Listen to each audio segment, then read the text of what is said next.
有正济民众爱去海边啊钓鱼，不过目前台南敢若开放将军渔港、安平渔港部分区域会使钓。最近农业局伫咧将军渔港增加便所等设施，主要就是希望改善民众乱钓鱼的情形，也唔通去阻碍着这渔港运作。若准走去禁钓区，会恐罚钱哦。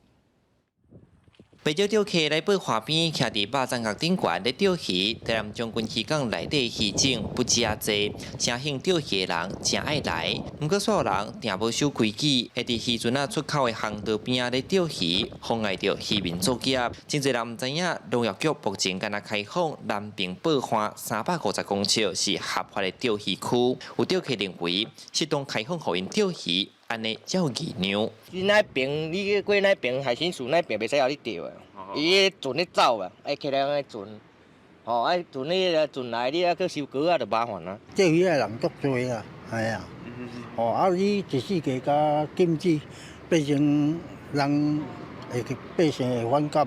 目前台南到今，敢若将军甲安平渔港有开放钓鱼的区域，为了要互钓客有更加舒适的钓鱼环境，市府伫将军渔港新增加便所、监视器等公共设施，停车场的路边嘛铺好势啊，因毋望提供友善的钓鱼环境，改善乌白钓鱼的乱象。